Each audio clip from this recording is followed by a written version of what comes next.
Tu as une grosse bosse dans le cou, ici, là, tu vois, tu as une bosse de bison. Tu es souvent comme ça avec une espèce de truc. Je t'explique ce que c'est et je t'explique aussi comment est-ce qu'on peut faire pour essayer d'enlever cette grosse bosse moche, pleine de gras qui est ici. J'ai la même, hein.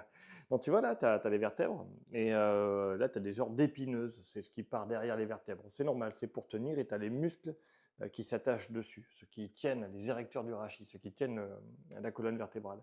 Et au niveau de la première vertèbre thoracique, ici, ben, c'est la plus grande des vertèbres, elle a une grande queue et cette queue fait une bosse. Et c'est cet endroit-là aussi où on va baisser la tête, tu vois, et on va s'écrouler. Ça va vraiment la faire ressortir ici, là. Bon, lui, il tient pas sa tête, c'est un pantin, mais en gros, c'est à cet endroit-là qu'on va avoir ce problème-là.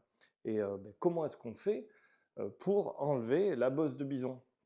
Mais tu l'as compris, c'est une question de posture. Là, je ne peux pas te montrer parce que c'est en métal, mais tu l'as compris. La posture ici, cette posture-là, si tu as des muscles forts à cet endroit-là, ben, tu vas pouvoir tenir cette position. Et si tu as la nuque qui se tient ici, tu auras encore moins de bosse de bison parce que tes vertèbres elles vont s'empiler dans la bonne position. Alors que si elles glissent devant, si elles glissent les unes par rapport aux autres, ça va pousser encore plus loin derrière la bosse de bison. Donc, outre le fait d'être quelque chose de pas très joli, c'est aussi quelque chose qui reflète si on a un problème.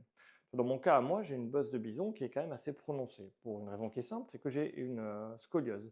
J'ai un côté de mon corps qui s'écroule, hop, et qui part comme ça. Donc c'est naturel, hein, je suis fait comme ça. Donc j'ai besoin de faire certains exercices pour me corriger et reprendre cette position-là et qu'on voie moins ma superbe bosse de bison immense et colossale. Mais quoi qu'il en soit, voilà, je fais une série de vidéos là en suivant. Je vais filmer tous les exercices. Je vais te morceler ça en petites vidéos.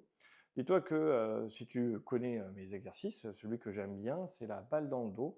Ça va déjà permettre de retrouver de la souplesse ici. Ça va t'aider. Et après, je vais te montrer deux exercices de mobilité qui se font sur une chaise pour retrouver la mobilité ici, pour pas que ça s'enraidisse. Si ça s'enraidit, ça marche plus. Donc, c'est à la fois des exercices qui sont très bien pour la scoliose, pour la spondylarthrite ankylosante, pour le plexus brachial, ainsi que pour les névralgies cervico-brachiales. Parce que tu verras, quand tu as mal ici, c'est que là, tu es fixé. Tu es fixé ici, tu triches, et sur le coup, en trichant, tu es enroulé, tu triches avec ton cou, tu vas comprimer les racines nerveuses qui vont t'envoyer des dégâts, des douleurs. Et si tu as un thorax qui est plus souple, tu peux prendre une position normale et de suite, ça va aller mieux. Donc voilà, avoir un thorax souple, c'est important. Et ben, va voir les autres vidéos. Hein, tu tapes Gilou, je vais mettre quoi comme mot-clé, tiens. Tu tapes Gilou mobilité thorax et normalement tu auras tous les exercices. Il faut faire ça.